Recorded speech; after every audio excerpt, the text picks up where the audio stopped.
draw my sword, step off line, hit the sword, come up to the side, but then I come off and lock the arms or lock the head. I'm gonna ricochet, switch my feet, and hit. Where the opponent would have blocked and he then opens his hand, steps, and rotates the blade. That's something to keep between us. And then start worrying about what I can do to rip the sword out of his hands and go to ninja. Hey guys, Sensei George here. Today I'm going over sword.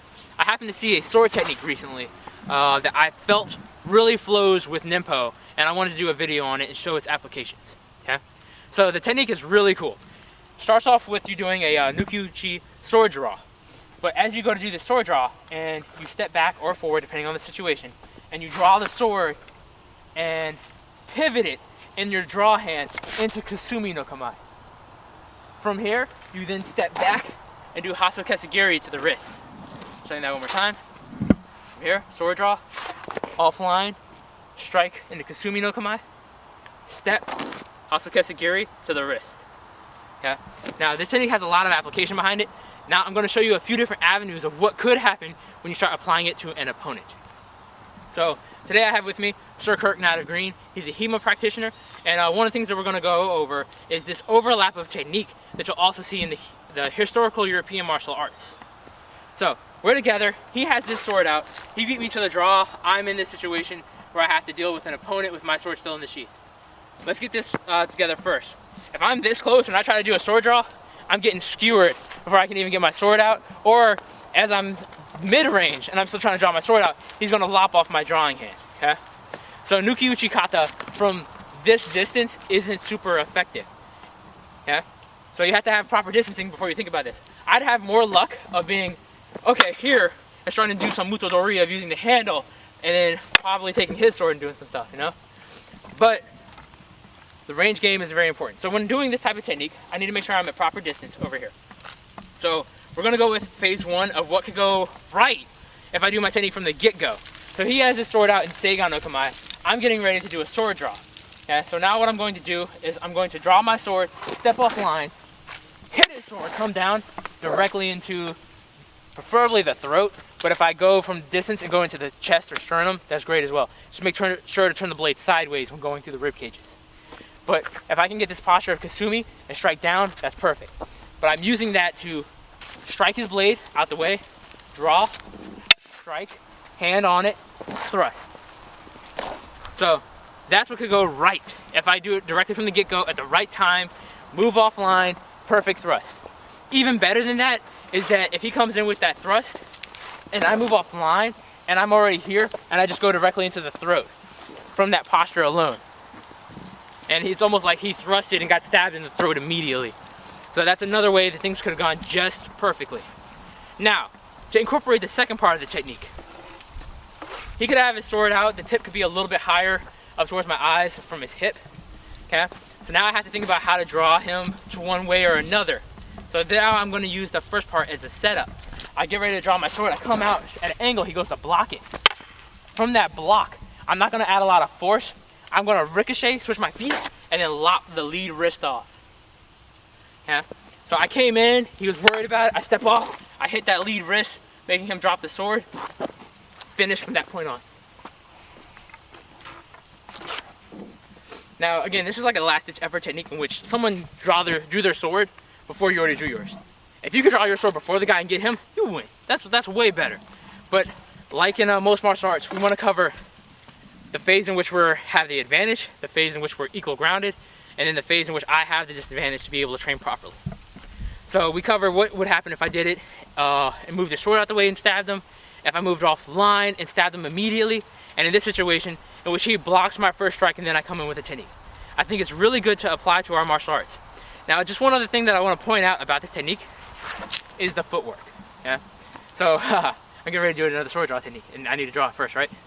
So he's in Seigan, he's pointing the sword towards me. Again, this is too close. I want to be about right around here. Because if I draw my sword out, we're at proper sword measuring distance if both of our swords were drawn. I have to be mindful of that at all times. So I'm in this position, he has his sword out.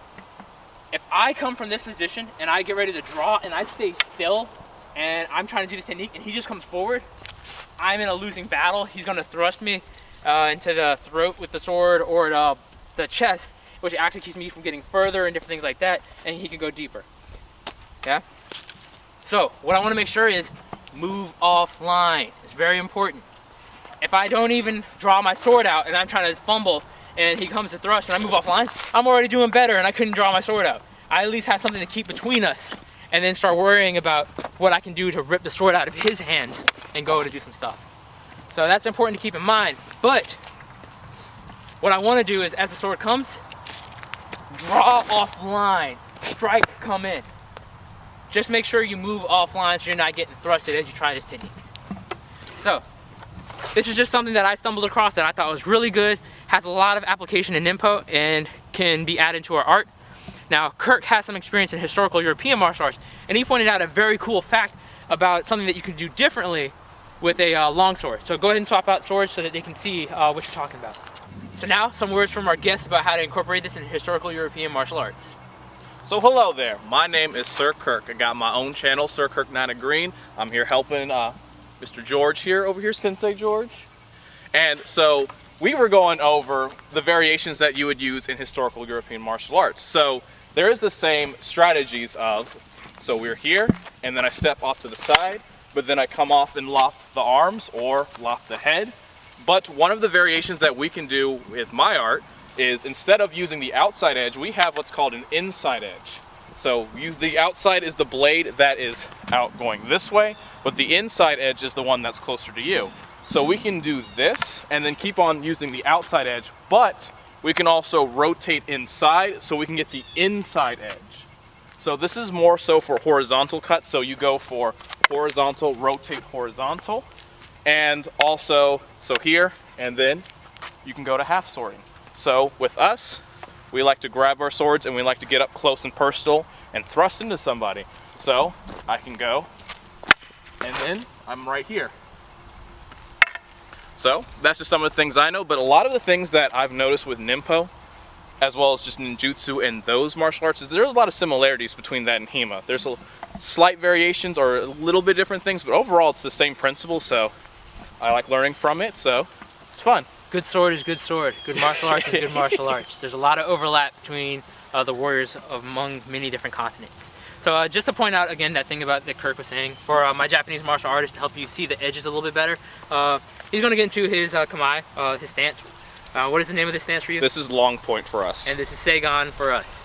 Now, something to keep in mind with this is that what he's referring to is the outside edge and the inside edge. For us using regular Japanese katana, that's going to be the normal cutting side. The inside edge would be the back of the blade. So one of the cool parts that he brought up about this is that from this hit where the opponent would have blocked, and he then opens his hand, steps, and rotates the blade so that the outside, from being the horizontal then comes to the inside, is that you have a lot of centripetal rotation going on there. You're bouncing off and coming across. And the biggest thing that you guys should say, wow, that looks mighty familiar in our martial art, is bow. Yeah? So if I was using bow, right, and I get to my horizontal strike and I strike this way, and then I need to strike the other, we have the overhead yokomens, where we spin the blade and strike over. So if I went here and then switched over and came into the other side, it would have been the back of the blade for these strikes for each of those. So that's something to keep in mind within our martial art and how these things overlap and the wonders about it. So again, thank you guys for stopping by, checking out what would ninjas do, and pay some love and respect to my man Kirk's channel. It's Sir Kirk Nada Green. I'll leave a link in the comments below. And thank you guys for watching. Like, comment, share, subscribe. どうもありがとうございました。